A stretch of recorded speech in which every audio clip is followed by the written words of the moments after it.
pequenos grupos MPG, né? Pequenos grupos multiplicadores. Então tem essa experiência e nós louvamos a Deus porque estávamos esperando que tivéssemos aqui na igreja um implemento desse programa. É um programa evangelístico e muito bom. Então espero que nós consigamos trabalhar nesse sentido e alcançar almas para Cristo Jesus. Pastor Edson, fique à vontade.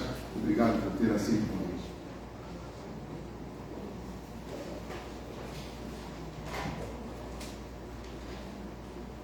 Boa noite.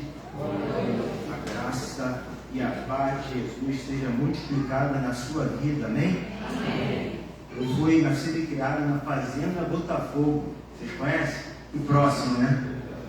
E estudei aqui na rua Guilherme, no Percepção. Eu, primeiro grau e segundo grau eu fiz aqui. Então, se você tem entre 42 e 45 anos, pode ser que a gente estudou junto no Percepção. É uma alegria receber esse convite. Como o pastor disse, eu pastorei a Igreja Batista no Jardim Magaça, mas congreguei a minha infância e adolescência e juventude junto com a minha esposa na Igreja Batista de Acari. Vocês também devem conhecer, né? Próximo. E eu, quando casei, nós fomos para PIB de Campo Grande, onde eu tive ali, fui enviado para o seminário, fui ordenado e fui para essa igreja pastorear. E saímos e retornamos para a PIB de Campo Grande, em meados ali de 2020. Eu saí do Magaça em 2019. Em 2020 voltamos para Campo Grande e ali ficamos, veio a pandemia, foi um momento difícil para todos nós. E depois aceitei o convite de estar ajudando o pastor Victor na Igreja Batista Oswaldo Cruz, que saí ano passado. E agora minha esposa recebeu esse convite e estamos aqui. Pedimos sinais de Deus para saber se era a vontade de Deus de estarmos aqui. E um domingo que a gente pediu o sinal, não tinha ninguém tocando, o pastor estava pregando, o pastor Jorge, e estava com hinos, né? Um culto muito cantado. E então Viviane estava ali, vou, não vou, né? E foi um sinal. E depois ainda recebeu um buquê de umas lindas flores. Eu falei, será que isso é um sinal?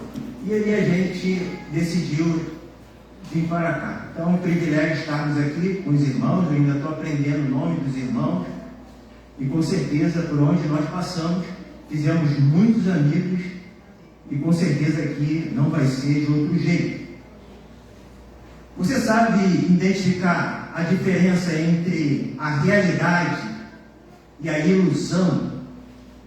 A realidade é o estado das coisas como realmente são, independente de como as percebemos. A realidade é objetiva, nua e crua. Dizemos que temos que ter o pé no chão. Significa estar atento à realidade, evitando expectativas irreais, ilusões ou excessos. Você consegue enxergar os dois homens com chapéu, um tocando violão e uma mulher bem na porta da sua casa, na figura aqui? Os olhos às vezes nos enganam. E será que o mágico ali conseguiu mesmo cortar a cabeça da mulher? A ilusão ocorre quando entendemos erradamente informações visuais, auditivas, táteis. A ilusão é disfarçada com adornos ilusórios e apetites enganosos. As ilusões podem ser uma tentação que nos prenderá nas amarras do inimigo. Quem provoca a ilusão está com interesse de se beneficiar. Quem acredita na ilusão pode se decepcionar. A tentação mais famosa na Bíblia foi quando o diabo levou Jesus. O Espírito Santo levou ele até o deserto e o diabo tentou Jesus no deserto. Por poder, dizendo, transforma as pedras em pães. Com glória, leva Jesus ao topo do templo e diz: se jogue, sugerindo que os anjos o salvariam. Por riqueza, o diabo oferece a Jesus todos os reinos do mundo em troca de adoração. Ao Senhor teu Deus adorarás, e só a Ele servirás. Jesus venceu aquela ilusão, aquela tentação, através da palavra de Deus, da sua própria palavra. Nós vencemos a tentação, a ilusão, confiando na palavra de Deus. Resista ao diabo, e ele fugirá de vós. Vamos fazer a leitura alternada, preparada para essa noite. Vamos ficar de pé, em reverência à sua palavra. Eu vou ler os versículos ímpares e a igreja os versículos pares. Combinado? Vai ser projetado. Ai dos filhos rebeldes, diz o Senhor, que executam planos que não procedem de mim e fazem aliança sem a minha aprovação, para acrescentarem pecado sobre pecado. Eles descem ao Egito sem consultar, buscando refúgio em Faraó e abrigo à sombra do Egito. Mas em vez de socorro, virá a desilusão, e em vez de proteção, haverá humilhação. Os embaixadores de Judá já chegaram ao Egito, às cidades de Zoan e de Anos. Mas eles só sentirão vergonha, pois os egípcios não os ajudarão em nada. Pelo contrário, serão motivo de vergonha e humilhação. Esta é a mensagem de Deus a respeito das pedras da região sul. Os embaixadores atravessam uma região perigosa e difícil, onde há leões, víboras e a serpente voadora.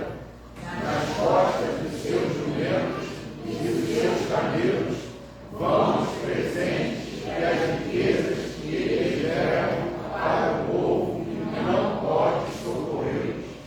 Pois quanto ao Egito, vão e inútil é o seu auxílio. Por isso lhe chamei de gabarola, que nada faz. Vamos orar? Feche seus olhos.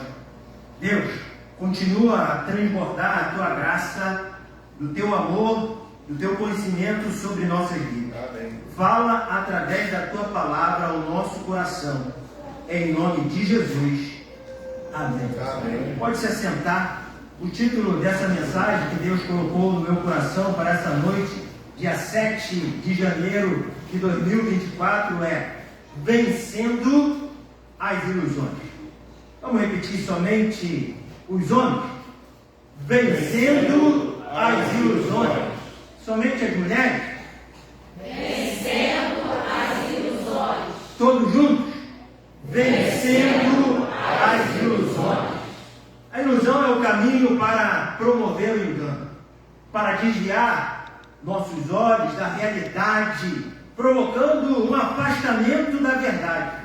Logo quando reconhecemos que fomos enganados, brota a desilusão em nosso coração, uma sensação de desapontamento, frustração, desencanto e tristeza, causada pela percepção de que algo não correspondeu às expectativas ou à idealização anterior. O desafio, muitas vezes, é estar em aprender a ressignificar e crescer a partir dessa experiência, encontrando maneiras de seguir em frente com resiliência e sabedoria. No texto que lemos, de Isaías 30, observamos o reino do sul, desce até o Egito para fazer aliança. Primeiro, sem consultar a Deus. Segundo, Deus chama Judá de rebeldes. Diz que estão acrescentando pecado sobre pecado. O Egito, por quarto, o Egito vai iludir Judá. e ficar com presentes que eles levaram, além de causar grande desilusão, fazendo passar por vergonha e humilhação. Esse é Isaías 30 que a gente leu, que nós vemos a realidade quando somos enganados, como caímos numa ilusão. O Reino do Sul caiu numa ilusão, achando que ia receber apoio do Egito, mas ele estava se preparando para uma guerra. Em meio a lutas e problemas, nós olhamos para os lados, para ver se tem alguém que pode nos ajudar. Como você enfrenta uma guerra? Era momento de guerra, esse momento. Na certeza da guerra, Judá foi pedir ajuda ao Egito. Naquela época, o Reino do Sul, que é Judá, Benjamim, com a capital Jerusalém, é governado pelo 13º rei de Judá, chamado Ezequias. Ezequias estava enfrentando ameaças de invasões por parte do império da Assíria, do rei Senaqueribe. Em vez de buscar ajuda e orientação de Deus, o povo de Judá decidiu enviar mensageiros até o Egito para buscar apoio. Veja o que diz em Isaías 31:1. Ai dos que vão para o Egito procurando ajuda. Vamos ler juntos? Eles confiam num povo que tem muitos cavalos e carros de guerra, num país que tem cavaleiros valentes, mas não confiam no Santo Deus de Israel, não pedem ajuda ao Senhor. O Egito era uma potência regional agora, já foi um grande império, e chegou a levar e deixar o povo de Israel por 430 anos como escravo. O Egito tinha um exército forte, bem treinado, e deixou no ar uma possível ajuda. Em Isaías 20, o profeta andou despido e descalço por 3 anos, justamente para apontar que a Síria, o império, levaria o Egito e a Etiópia como prisioneiros de guerra. Judá se iludiu com falsas promessas. O Reino do Sul, como já falei, Judá e Benjamim, vivem uma separação desde a época que Salomão morreu. Houve divisão de Israel, Reino do Norte e Reino do Sul. O Reino do Sul, formado por 2 tribos, com a capital de Jerusalém, sob o comando de Ezequias. Ele, com apenas 25 anos de idade, se levanta para assumir o reino. O reino que era o seu pai, Acaz, que foi idólatra. E agora ele faz uma reforma em seu reinado. Ezequias foi um excelente rei, que amava a Deus de uma forma belíssima. Veja comigo, 2 Reis 18, do 5 ao 7, está na tela. Confiou no Senhor, Deus de Israel, de maneira que depois dele não houve seu semelhante entre todos os reis de Judá, nem entre os que foram antes dele, porque se apegou ao Senhor. Você se apegou ao Senhor? Você está ligado no Senhor? E não deixou de segui-lo e guardou os mandamentos que o Senhor ordenara a Moisés. Assim foi o Senhor com ele, para onde quer que saía, lograva bom êxito, e rebelou-se contra o rei da Síria, e não o serviu. Então Ezequias aqui também iniciou uma grande reforma espiritual em seu reino, removeu a idolatria, quebrou, lembra da serpente de bronze feita por Moisés, porque as serpentes tinham picado o povo, e se levantou aquela serpente ali, e o povo, quando olhava aquela serpente, era curado, porque aquele povo era rebelde, aquele povo estava cada vez mais e mais reclamando, e ali Deus enviou essa praga, e agora virou um pedaço de imagem, um pedaço de idolatria, E o rei Ezequias observou isso e quebrou e livrou aquele povo dessa idolatria. Retornou ao culto, chamou os levitas e os sacerdotes, reuniu com eles e disse: vamos retornar o nosso culto, a adoração, porque o seu pai era idólatra, o seu pai se corrompeu, mas ele, filho, quis seguir ao Senhor, amava ao Senhor. Muitas vezes, quando o nosso pai não é crente, você é crente, você fica pensando como se converter. E se você pensar, o filho de Ezequias, chamado Manassés, foi um dos piores reis de Judá e voltou toda a idolatria. Então ele está no meio aqui, entre o povo que era idólatra, ele que serve ao Senhor, e o futuro rei, seu filho Manassés, que vai voltar à idolatria. Nós vemos esse contexto, mas Deus chama cada um de nós. Deus chama você, Deus me chama à adoração a Ele, chama a nossa família à adoração a Ele. Eu oro para que o meu filho Jonas continue a caminhar, continue firme com o Senhor, mas é Ele que vai decidir, é Ele que vai se entregar ao Senhor, é Ele que vai se apegar ao Senhor.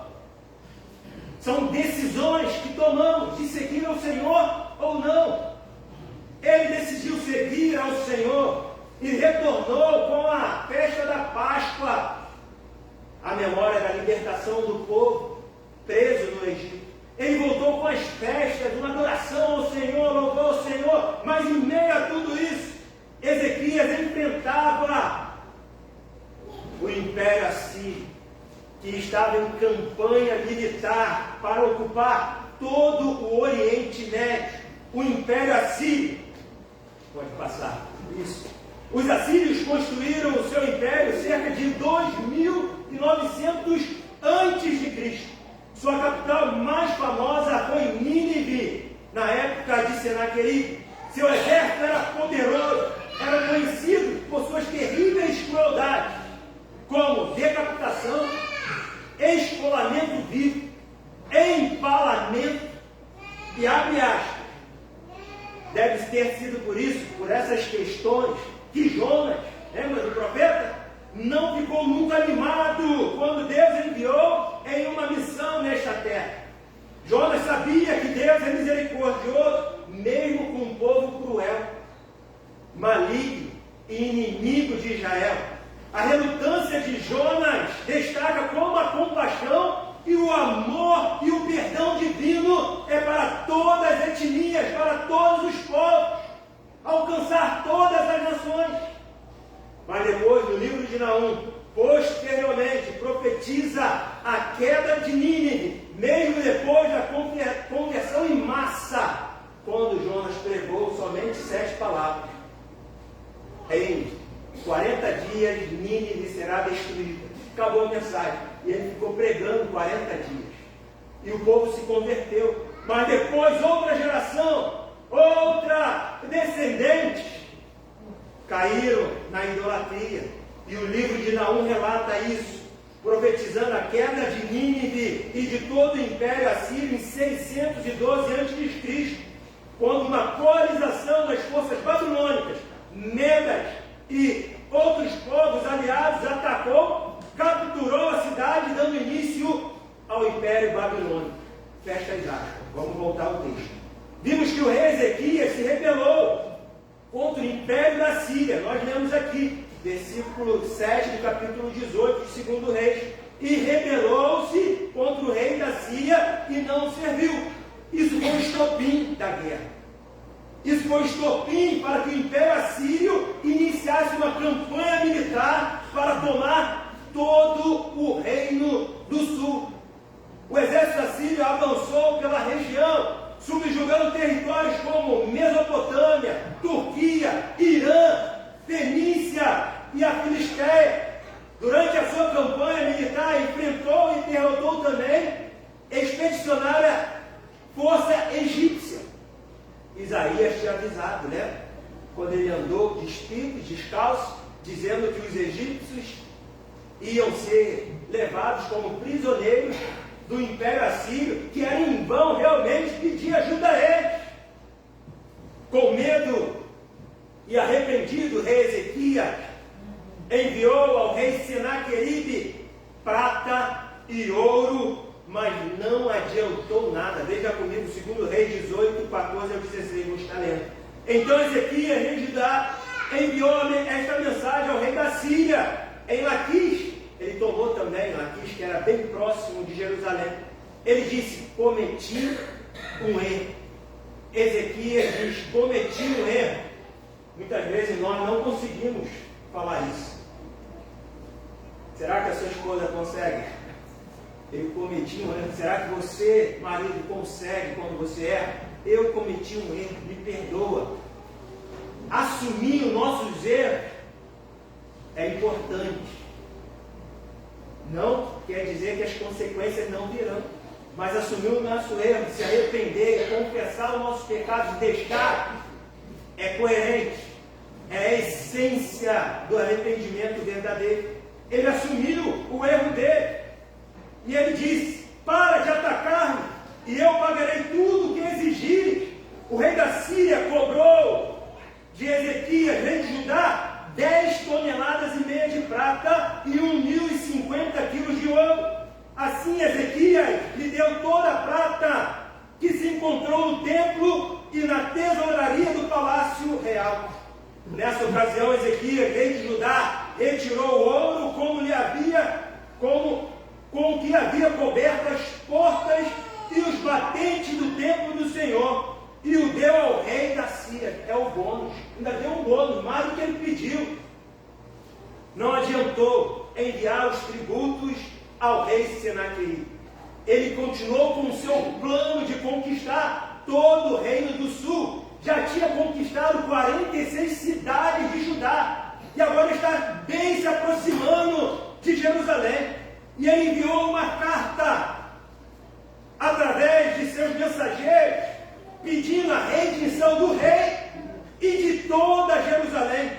Nesta carta foi ameaçadora e também ilusória. Vejamos algumas de suas ameaças. A primeira, diz aqui, a primeira ameaça: ninguém vai vir te ajudar. Não adianta chamar ninguém. Eles querem amedrontar o reino de Judá e Ezequias. E diz assim: a possível ajuda que viria do Egito foi comparada com uma cana quebrada que vai quebrar e furar a mão do rei. Está aí no versículo 36, versículo 6, capítulo 36, versículo 6. Olha o segundo, para a gente não delongar muito.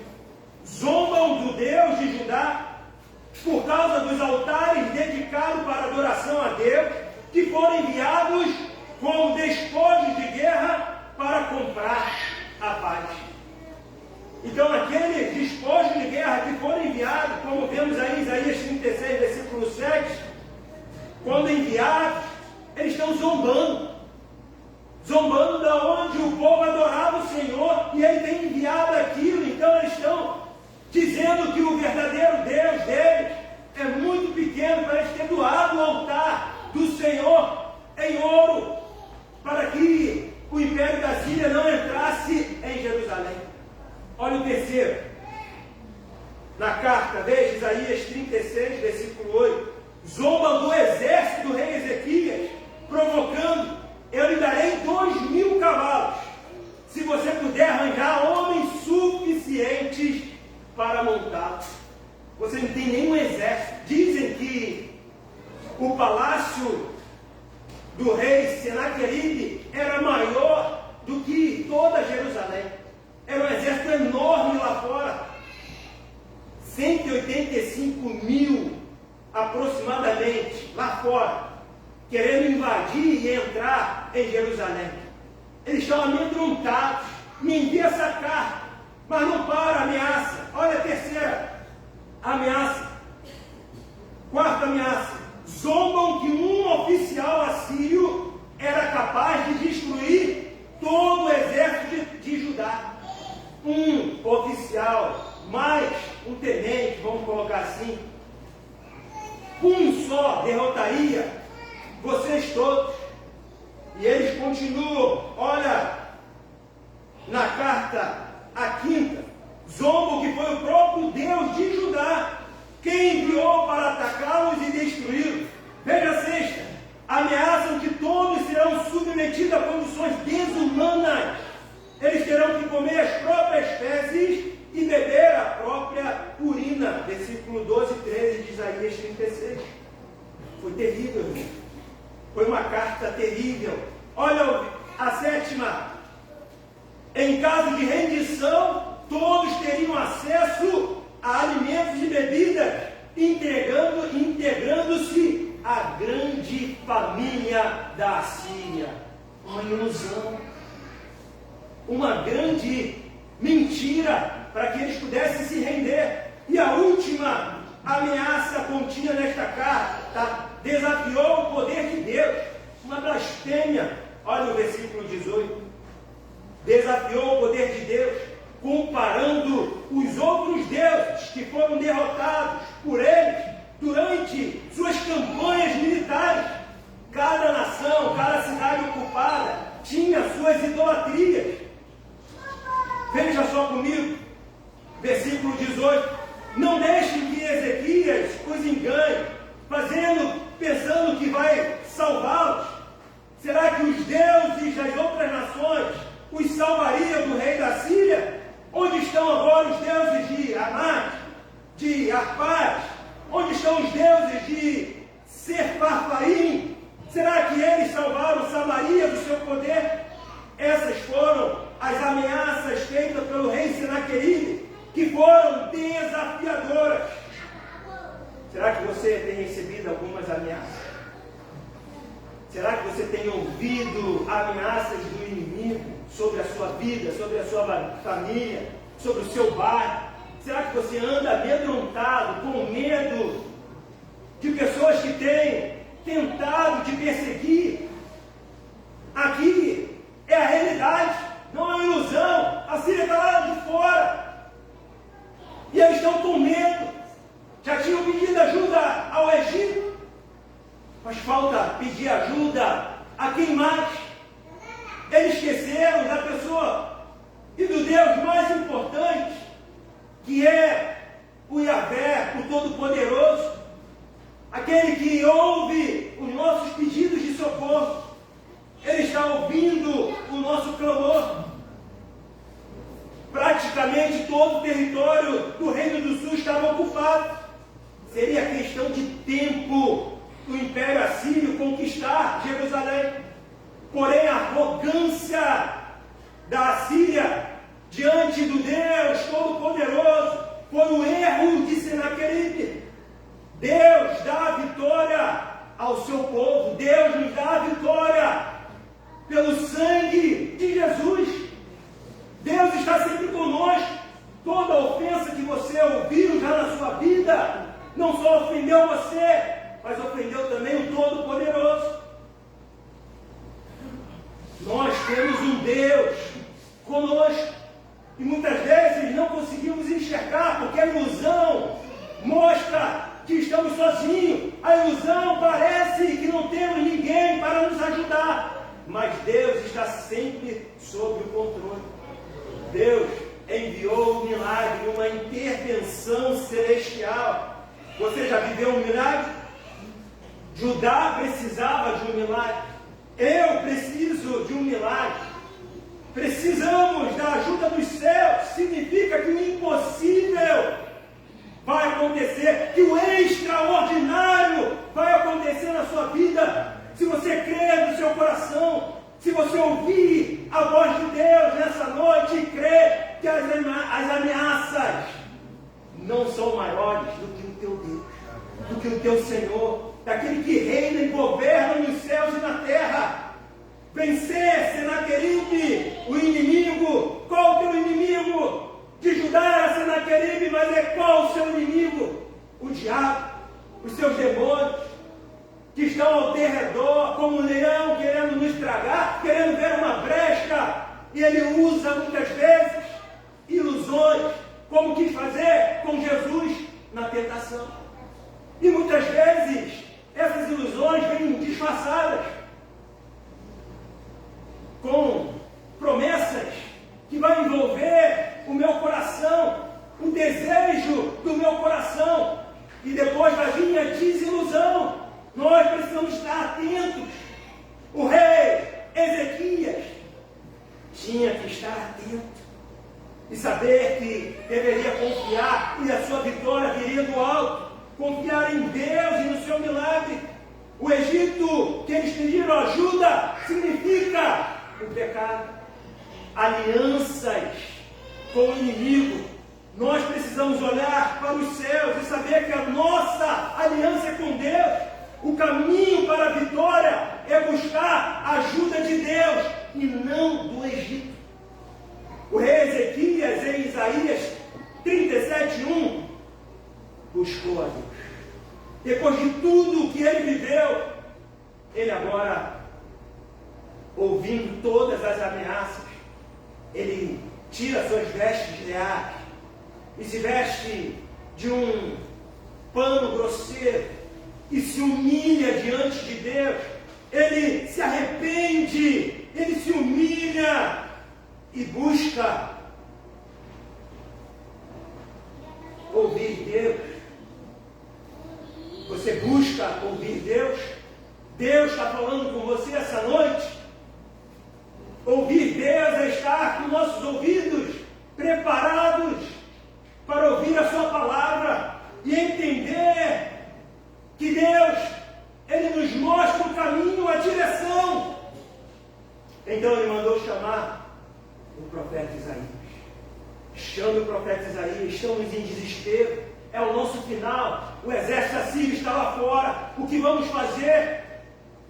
Qual o conselho que Ele pode nos dar?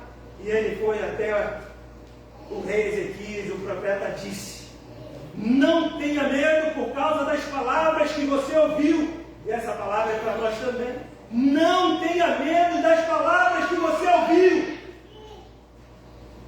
com as quais os servos do rei da Síria nos ameaçaram. Deus colocará um anzol no nariz e freio na sua boca do rei Senaqueribe, e os nossos inimigos, todos eles serão derrotados. Isaías 37:29. E era assim como eles levavam os seus prisioneiros, com um anzol no nariz, e levavam embora. E é assim que Deus diz que o exército vai embora, que o exército inimigo não vai alcançar o povo de Deus. A vitória é nossa pelo sangue de Jesus. Deus é fiel e nos dará sempre a vitória. Deus enviou uma milícia de anjos, sim ou não? Não. Deus enviou somente um anjo. Está lá em Isaías 37:36. Um anjo Deus enviou para cumprir a sua palavra. E vai acontecer uma intervenção divina dos céus. Vamos ler juntos? Isaías 37:36. Então o anjo do Senhor saiu e matou 185.000 homens do acampamento assírio. Quando o povo se levantou na manhã seguinte, só havia carne. Deus tem o controle sobre todas as coisas. Deus vai te ajudar. Deus é o nosso amigo fiel. Entregue todas as coisas a Ele. Deus pode todas as coisas. Peço que o Ministério de Louvor puder me ajudar agora com uma música, se preparar para tocar. Senaqueribe e o seu cerco foi derrotado, e os que sobraram retornaram espantados com o Deus de Israel, com o Deus Todo-Poderoso. Senaqueribe foi morto pela espada dos seus próprios filhos quando adorava seus deuses. Em nossa vida, temos que confiar em Deus. Ele é o nosso socorro. Ele está conosco todos os dias, todos os momentos. Não olhe para o Egito. Ele não poderá te ajudar. Olhe para o Senhor. É Ele que te guia. É Ele que te dá a solução. É Ele que te dá o caminho. E nessa noite, Ele quer te mostrar o caminho certo, aonde o inimigo não vai te encostar. E o inimigo nosso, ele quer nos destruir. Mas quem tem o selo do Espírito Santo, quem entregou a sua vida a Jesus como Senhor e Salvador, o inimigo não toca. O inimigo não pode ir contra nós, porque somos mais que vitoriosos. É Ele, é Deus que nos dá a vitória. Nos seus momentos que você se desesperar, em meio a aflições, creia que uma palavra de Deus, um anjo somente de Deus, pode derrotar todas as suas batalhas, todos os seus problemas, todos os seus desafios. E você está na primeira semana do ano de 2024. E sabemos que esse ano vamos enfrentar dificuldades, mas não vamos recuar. Vamos enfrentar problemas, mas vamos vencê-los. Porque quem está conosco é maior do que quem está com o Egito, dos que estão com o mundo. Nós temos um exército. E esse exército é a igreja do Senhor Jesus. E nós caminhamos seguros. Vamos ficar de pé e cantar essa música.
Coloque a mão no seu coração e ore comigo nessa noite. Senhor,